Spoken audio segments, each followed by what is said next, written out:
We're here today with Curtis and Inkechi, not Kristen. No, Inkechi. that's right. And, the reason I'm having them on is because they wrote a kid's book that had blew my mind. It actually changed the way we're going to teach kids about flat Earth and biblical truth. I mean, it's a biblical flat Earth. Kids, and I'd say kids of all ages, because I enjoyed it. Okay? That's right. That's right. I enjoyed it. And then the thing that blew me away is not only do you have the physical hardcover book, which I have right here, right? Which is amazing, you know, incredible graphics and everything. You have this, I've never seen it, like this interactive audio book that's good for like the iPad, computer, probably even phone. And I listened to that also. How much time, like the production value is amazing with the sounds. Like, how did you do that? Is that the first time you've done this? This can't be your first book like that. Really? It's our first book. Yeah. We had a YouTuber read the book and review it. And he suggested that we actually add audio to it. Because he was like, wow, this is such a great book. Why don't you, it feels like something's missing. Why don't you add audio to it? And I have a videography background. So I literally just found some music. We found an AI that could read it. So that wasn't in Ketchy's voice. I was trying to Of course it was my voice. I mean, I'm Christiane. Was it your voice cloned or Of no? course not. All right, it was very close. You sound very similar. And I was blown away. It's such an amazing book, and I want people to look at it. And I was thinking, you know, just jumping forward, I'm going to put it on the app. I'm going to put it in the book section in the bookstore. But do I put it? I put it in the kids section. Mm-hmm. Do I also put it in the homeschooling section? That's right. And do I also link it in the biblical section? That's right. All right. I think it needs to go in all three places because I haven't seen anything better for introducing kids to the truth of our world. Mm-hmm. Wow. That's high praise, man. We appreciate that. And you know, we had been thinking about the audio thing. We're like, no, maybe that's going to be too much and it'll be a distraction. But yeah, definitely having the audio just took it from, you know, an already good read to like the next level. I fell asleep to reading the book one night. That was actually the first time I listened to it from cover to cover, and it was like it blessed me. You know, it's really good. Like I can't wait to read it to a little kid, or I'm going to be giving them out as gifts. But your website is intense. We're going to talk about that in a minute. There's a lot of stuff. Oh, please. Okay, and me, I'm very no. It's not that. It's like I'm very simple-minded. Like things have to be so clear, otherwise it's just like I get confused and then I get distracted. And my question is on the website. I know that you were having you're in the middle of getting the physical books published, and this is just a sample book. Are the physical books ready now? Yeah. You can. People can order them already. It just takes, because they're made to order. It just takes a few weeks to get them delivered. All right, and so the only place to order them is on your website. Is that correct? That's right. Okay, and then the audio book, is that a separate purchase, or when you buy the book, do you get the audio book? Is there a combo pack? How does that work? Well, we're really trying to market the audiobook first because it's easier. It's fast. You get instantaneously. And then as an addition to their order, can always upgrade to like getting the physical book as well. So you can order the audiobook and then add the physical book to it. And there's like package deal, whatever it is. Because I'm a big fan of having physical books, the energy of holding and touching and feeling a book and being able to, you know, not have to look at a screen. But not that there's anything wrong with that. I think I recommend that everybody gets both. You need both, right? Because you know when you know after November 4th, maybe we won't have internet anymore. Who knows? Oh, Dave. Okay, all right. It'd be possible.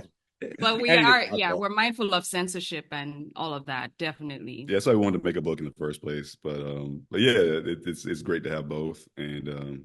So I want you to tell me just a little bit about the story and your website. Is it WSTEIF, which is the initials for Who Said the Earth is Flat. It doesn't roll off anywhere everyone's tongue as easily as it rolls off of yours because you've been looking at this for probably over a year.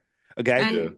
And It's funny because someone came up with that acronym. I think the artist that we work with came up with STEIF for short, for his own sanity, and then we just kind of borrowed it. But yeah.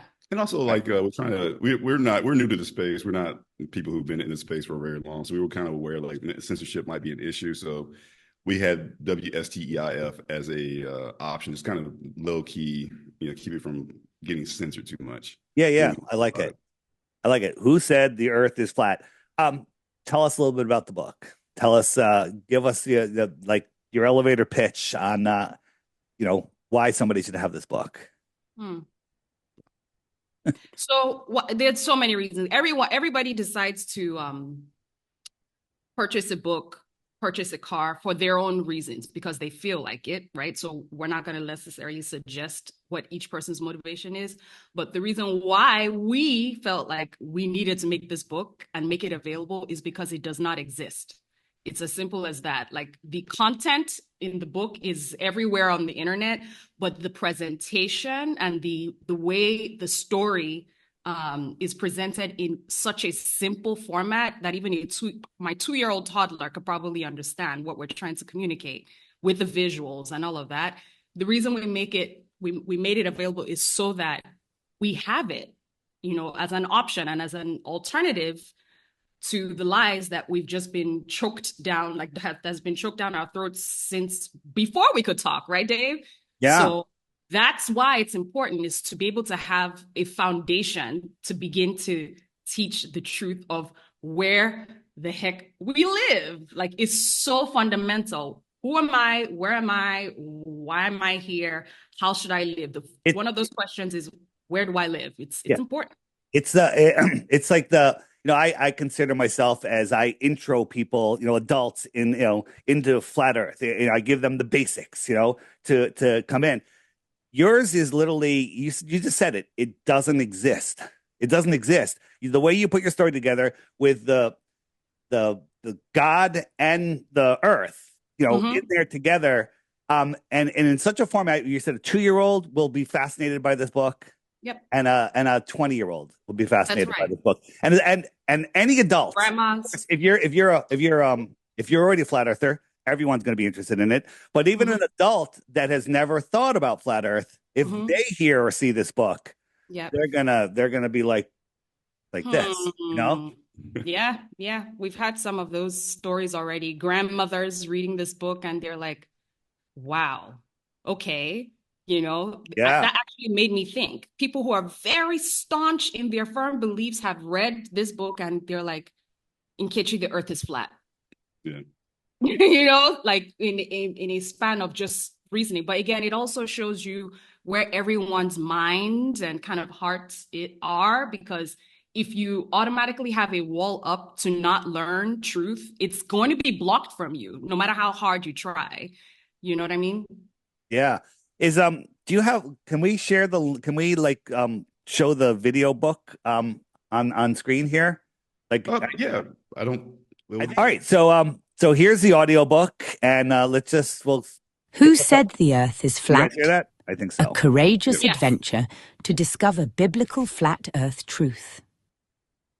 And then I just click on the right here to change, or I pull. Yep. There you go. I pull. There you go.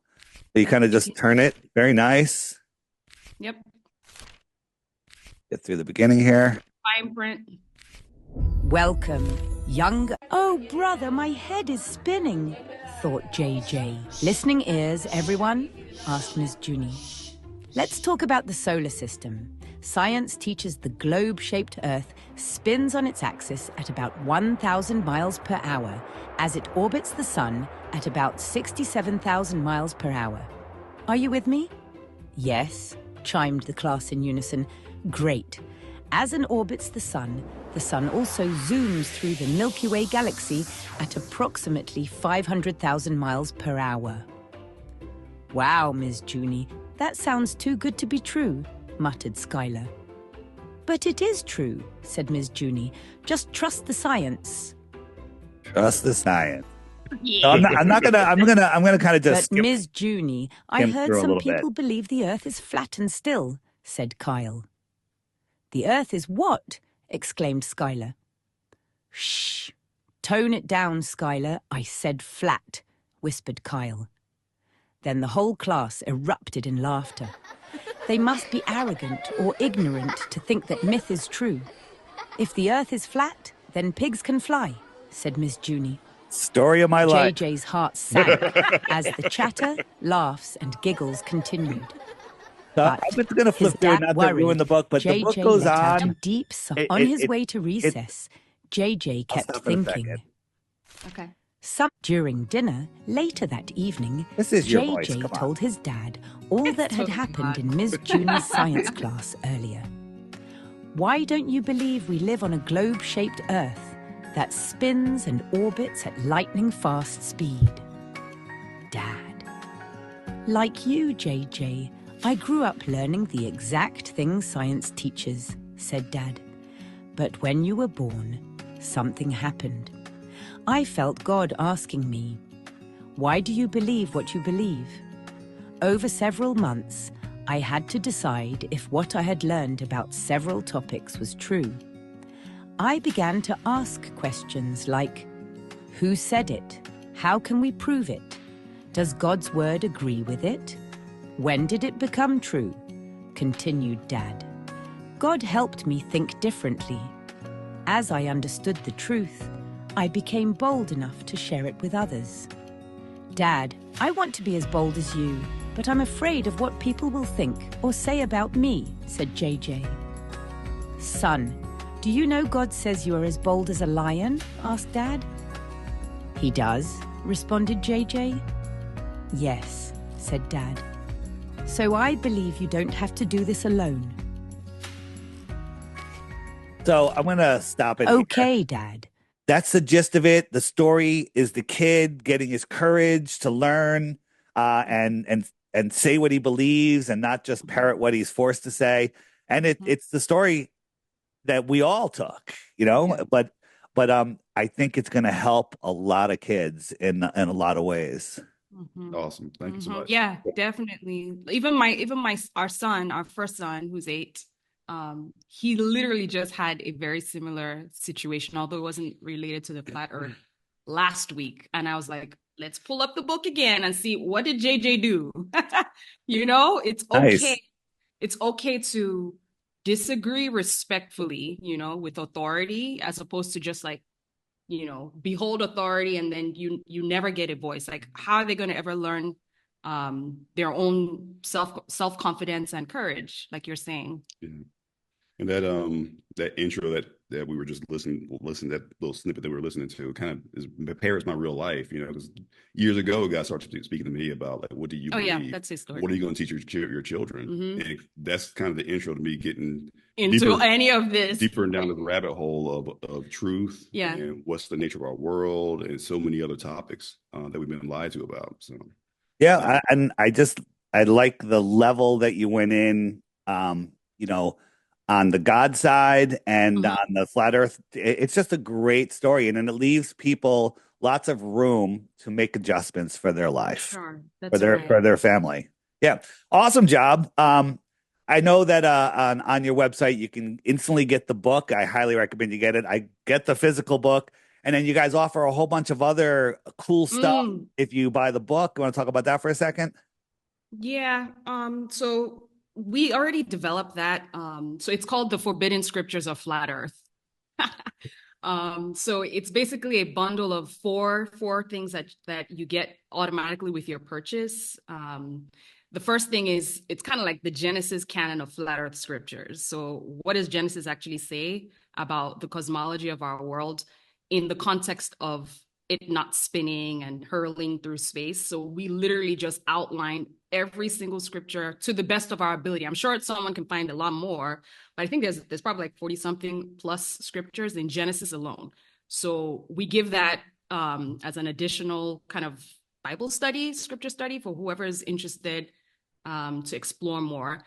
The second thing we did, and it's kind of pivoting off of the whole concept of the book, bringing like the whole story to life and letting the scripture speak for itself, we decided to create some illustrations of 7 key verses, not just in Genesis. We also went into Revelation, and illustrated some of those scriptures that we would read and just gloss over, so that you can see you can see visually what the scripture was trying to communicate. I'm sure none of us gets it perfectly, but it's an attempt to illustrate that. So for example, when it talks about the earth is on foundations, a lot of people, including ourselves, when we first got introduced to the Bible, we first assumed it was just allegory, and maybe somehow, some way it's not.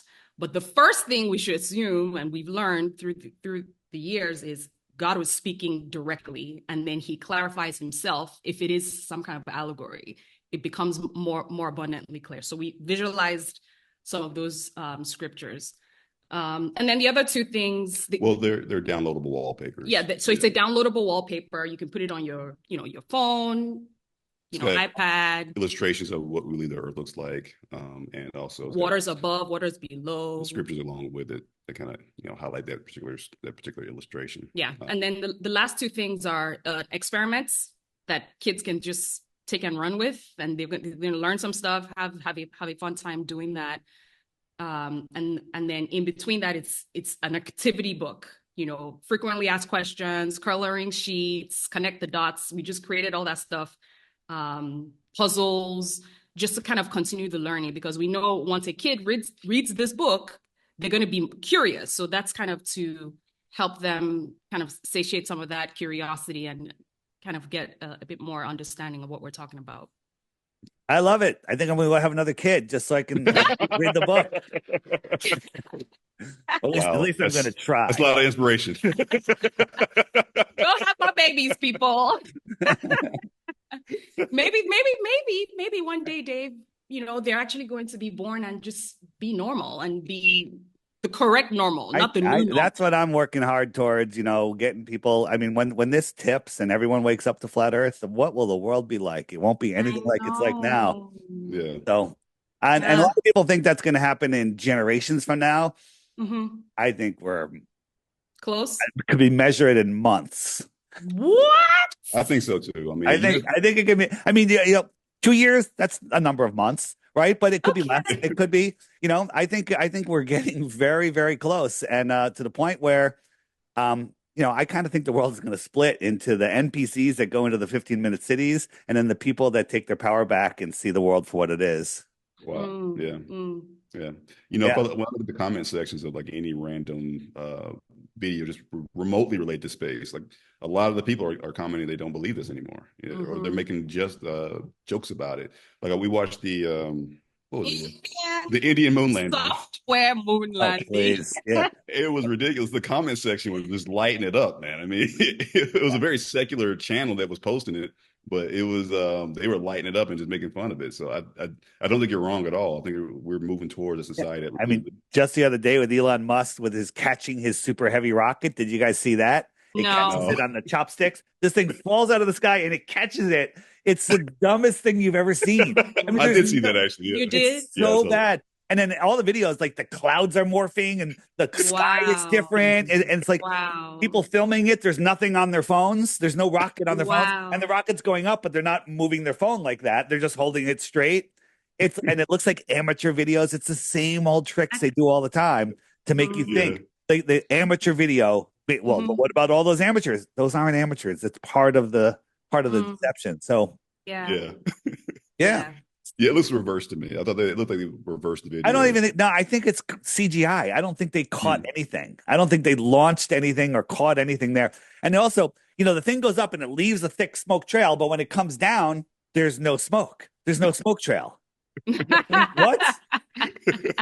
There's no smoke trail. I guess why not? I guess. And maybe for some people in the far distance, I don't even know. There should be thousands of videos, but there's not videos.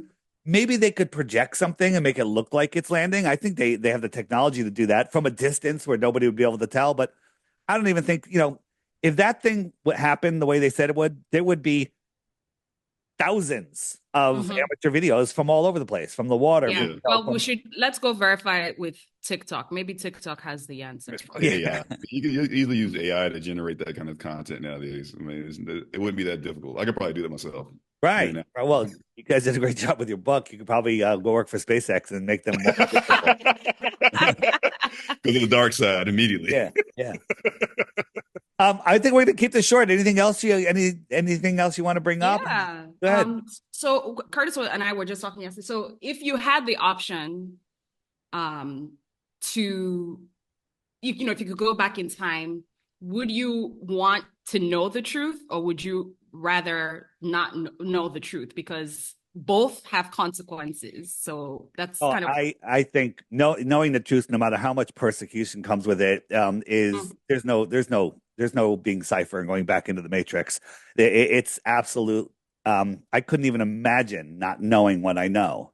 Right. I mean, I look around, I go outside into, to normie world, and I just wonder what is going on in these people's heads. And the answer I keep getting back is nothing. There's nothing going on. There's nothing. I mean, they walk by an old world building and they don't see it. Right. They look out at the horizon and they see a curve. They're in an airplane. They think they're flying over the ball. It's like, you're not thinking at all. You're visualizing all of the indoctrination that you've been given your whole life. I actually look and see and think, right? And that's what we're here for. We're here to see and think and expand our minds. And our minds are literally, I look at each human as like a cell in the creator's mind, right? So we're here to expand the mind of the creator. Yes. But other people are just lost in a fog because literally their energy is being sucked off of them, and they don't even know it. And they're doing it willingly. Yeah. And, actually, sometimes it makes me really, really upset. But then again, I just have empathy for people, because we literally would have probably been in the same shoes if God didn't yank one thing out of our lives. One major issue, I think, was TV. Yeah. Till today, we don't have TV at home. Why? Because it's a funny story for off camera, but TV went away several years ago. It's still not back. And I think that was one major, major, major move that God used to help us not be completely mind controlled, because a lot of the TV programming is programming. I used to love, I watch a movie every night. I love movies. Now, occasionally I'm like, you know what? I'm just going to unplug. I'm going to watch a movie, and I watch a movie and it's like, this is the dumbest crap ever. I'm like, how does anyone like this? Right. Yeah. And I just watch movies to decode them now, just to see what propaganda they're putting in there. And, it's rarely when that happens, but I would never ever go back into the Matrix. Never. This place is fascinating. Just everything. You'd walk by a big old tree and no one even looks at it. Right? It's like, wait, what's going on with that tree? I mean, even down to rocks. Like you look at rocks and what's the story behind this rock? I was walking around the beach the other day with Paige, and it's low tide, and there's this big rock sticking up out of the water. And I was like, that rock was there when I was born. It hasn't moved. Okay. Wow. I mean, it's kind of profound. And when you look at this place and start seeing it for what it really is and understanding our position in it. And I think your book is going to wake up a lot of kids. And I've been saying there's going to be a massive void for children's educational material on Flat Earth. Right? Flat Earth is expanding.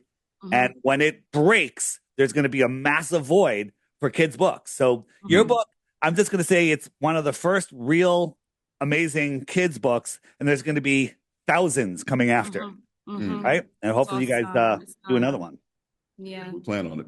So the book, last thing I'll say is the book has now, the first task was just create the book because it doesn't exist, right? Yeah. And we share that in our unboxing video. Yep. Now, as a homeschooling mom, my first priority is to teach our kids the truth and, shape their minds and all of that to the best of my ability with God's word.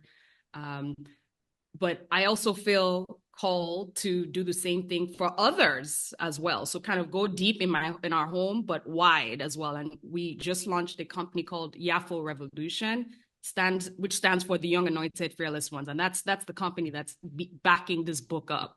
And our vision really is to inspire over 1 billion kids to, break fear, because fear is a big issue. embrace biblical truth, like the truth that you can verify in God's word, and then help them discover their purpose, because you're successful if you're doing exactly what God told you to do excellently to the best of your ability. We're not supposed to be in competition with each other. And there's a lot of like false information about what success looks like. But if we can teach them truth, break their fear, help them understand what their purpose is, then they will be successful if we give them the right mindset, skill set, and tool set. So that's what Yafo is on a mission to do for generations to come. So let's have at it. As many truth books as we can get out there, that's what we're going to do. Experiences, courses. Hey, maybe we can have some parks, like how Disney has parks that people can just come and, soak in a lot of, not so great things. Wouldn't it be nice to have somewhere else that, kids can be sponges and actually learn truth? Right? I used to think I was a bad dad because I never took my kids to Disneyland, but now I'm like, yes, I beat it. Wow. You're a great dad. I never brought them to Disneyland. Yeah. I always tell the story. I said, like, how'd you get away with it? I said, well, I put them in the car one day after they were whining about going. I drove to New Jersey and found an abandoned, burned down warehouse. They go, oh, Disneyland burned down. And then I took them home. Okay, I'm back out. I'm out now. Now I'm out. Wow. It was a concept. I didn't actually do that. But I did think about it. So it's the thought that counts. Who knows? That's right. That's funny. Yeah. So how long ago did you find out the Earth was not a spinning space pear? I want to say it was back in 2017 or so. Okay. I think the first thing that kind of came across my plate was Mark Sargent, a YouTube questions.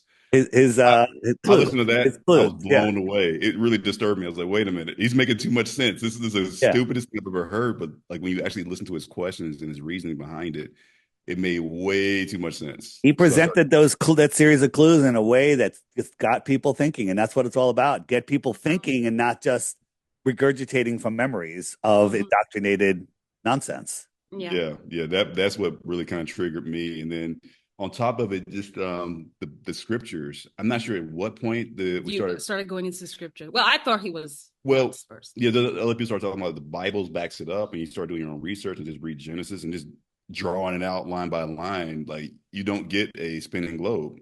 And I remember reading it as a normie, like you would put it, years ago, like trying to read Genesis, and it just didn't make any sense. Like, what is this talking about? This doesn't match at all. And I always felt uncomfortable. I didn't know how to resolve that, didn't know what to do with that, but just kind of gloss over it. And nobody else seemed to be complaining about it. So I just kind of forgot about it. So we're all cool with this, but as you look at it and read it and dissect it, it's literally telling you the earth is flat. And that's what the Bible says, and that's what we believe. So 7-8 years ago. Yeah, it's definitely around 2017 or so. In that nice. Fall. Yeah.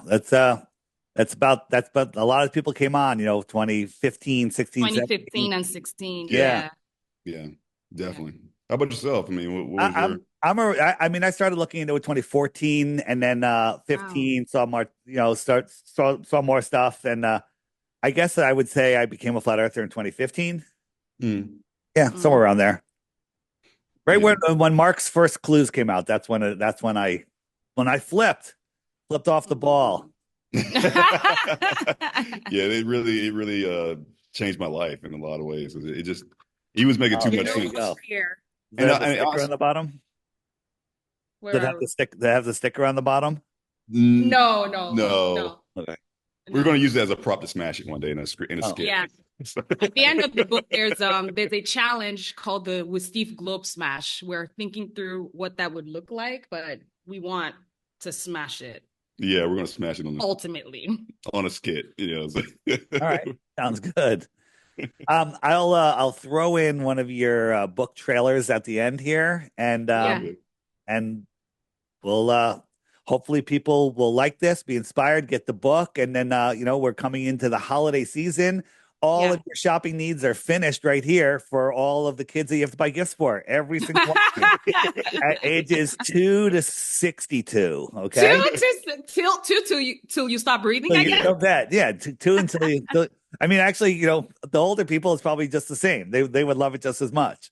Yeah, we had her 50-year-old aunt. I'm not gonna say her name, but she's in her 50s. But she was on board with the flat Earth at that point. She had never considered it. Read the book. Now she's on board because the Wow. Bible's. You know what? I don't doubt it. I don't doubt it because it has both. It has the perfect balance of both sides. Because if I was first introduced to flat Earth with just the biblical side, I'm out. I wouldn't have listened. I would have shut it down, and then I probably wouldn't have listened to the other side.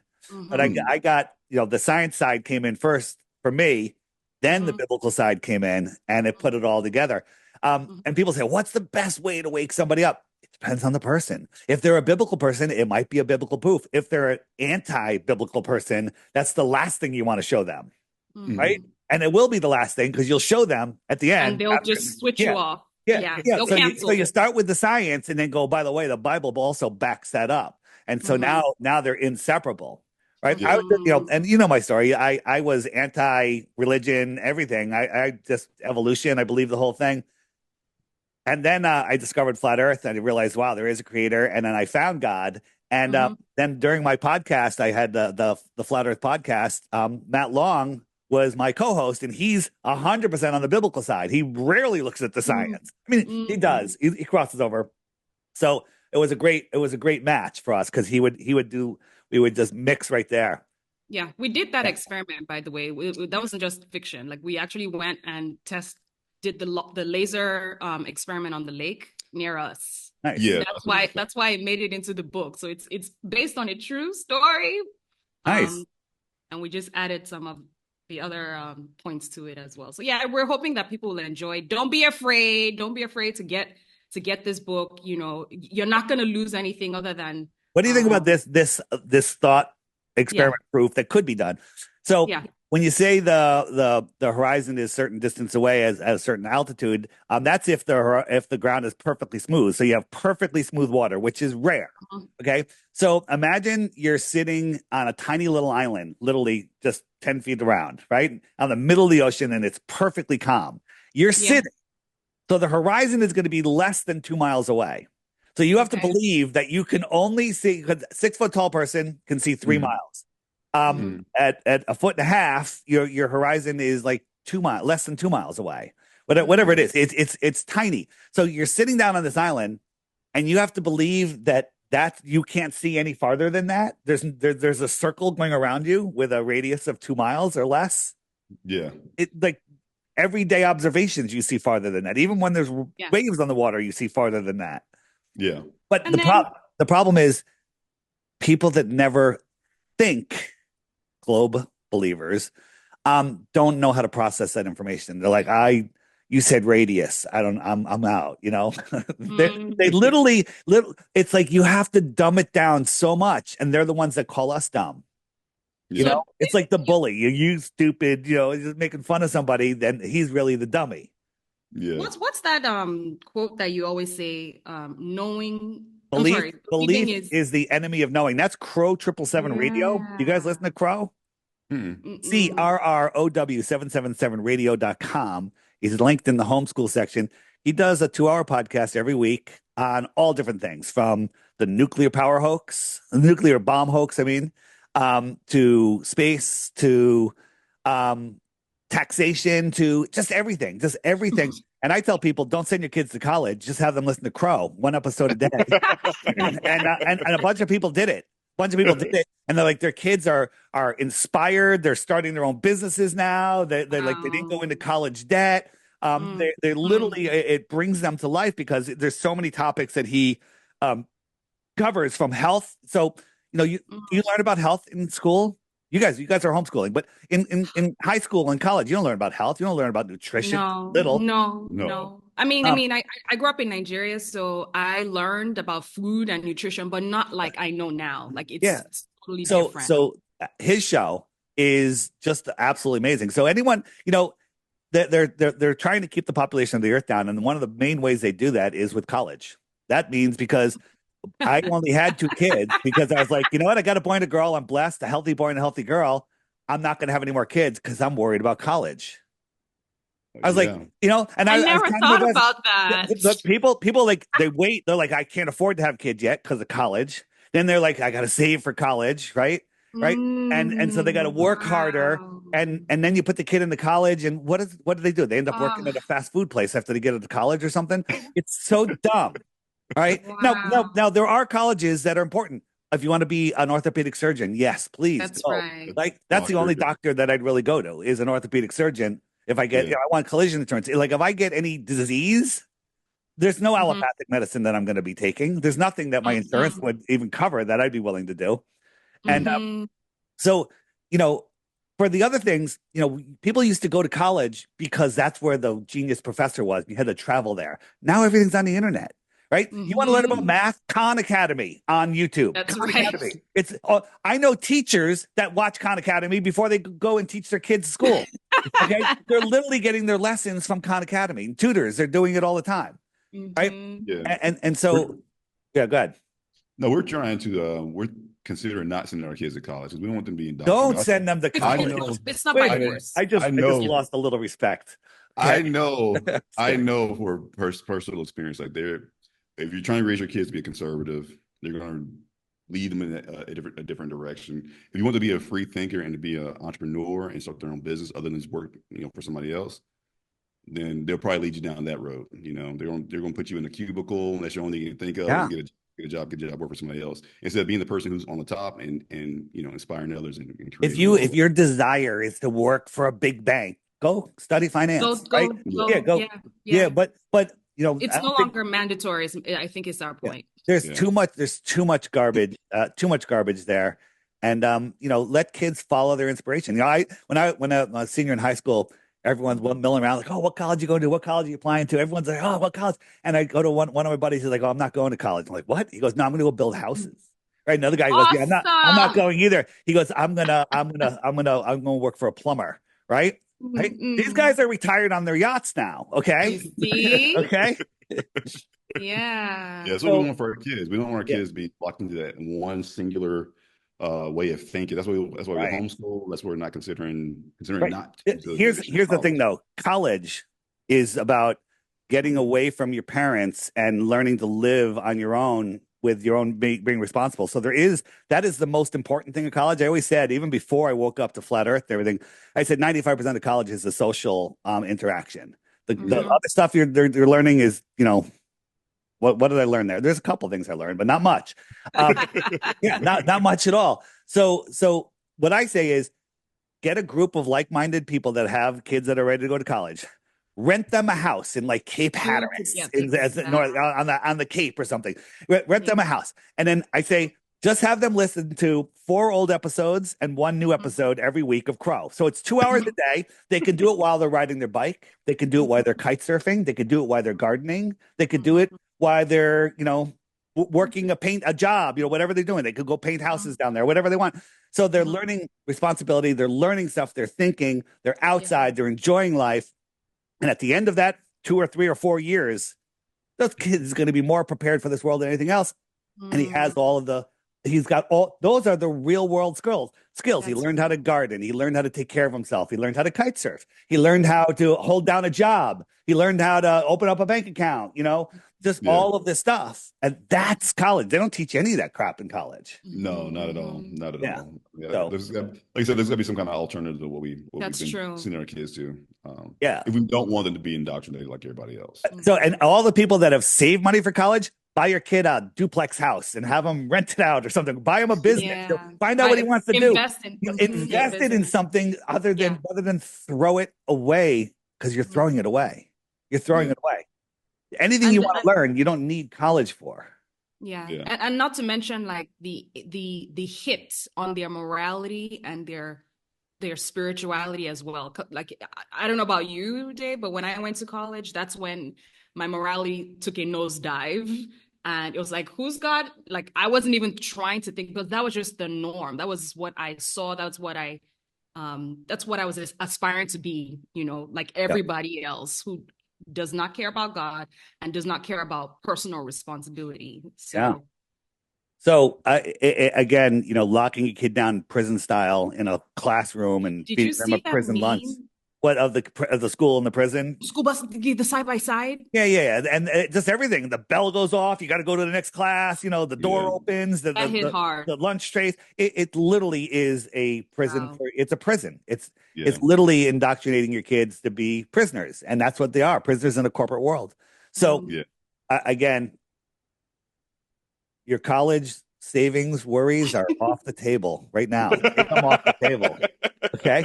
Do not send your kids to college, but do something good for your kids. Like rent them a cool house somewhere, on the water, or on the Appalachian Trail, and have them hike or something, or just do something, and they can learn real skills.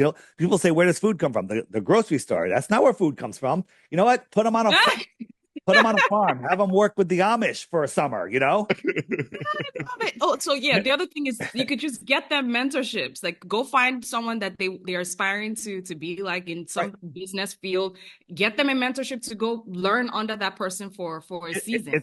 If somebody's interested in a certain profession and you see a great company, a small business, you say they're going to work for you for free. That's going to be, and you're going to support your kid. That's cheaper than college. Okay. And what's he learning? He's learning real stuff. And if the kid's good at it, inspired, and loves it, they're going to end up like hiring him. And then the kid's eventually going to split off and start his own business. That's what's going to happen. Absolutely. They don't teach you that. They don't even teach you the word entrepreneur in school. Okay. They don't even want you to know what that is. No. I mean, the school system were started like the Rockefellers, right? In the early 1902. They want you in their factories. They want you behind that cubicle. We don't want a world of of thinkers. We want a world of workers. Yeah, they want you to depend on 401k, and one day in the by and by, when you're ready to try to retire, you can enjoy your life at that point when you're 60 or 70 or 80. So I don't want that for my kids, and I don't think everybody has to make their own choices. Yeah. Yes. That's not what I want for my kids. That's not the future. Good start. Teach them where the hell they are and who the heck they are. Where do I live? Well, who said the earth is flat? With Steve. Yeah. Steve. Doesn't roll off my tongue well. With Steve, you got to get it. With Steve. WSTEIF. But isn't it I before E? Except after C, or when it sounded like A? Well, it's based on the acronym. If you're just going to be technical, fine. Maybe that only applies on a globe. Maybe that doesn't apply on a flat Earth. All right, thank you. This was awesome. I'll put this up as soon as I can. And what's the name of your website? WSTEIF.com. WSTEIF.com. Who said the Earth is flat? Yeah, who said the Earth is flat? Acronym.com. That's right. That's the acronym. Yep. Yes, sir. All right. Awesome. Awesome. Thank you, sir. Dave. Thanks so much. Bye-bye.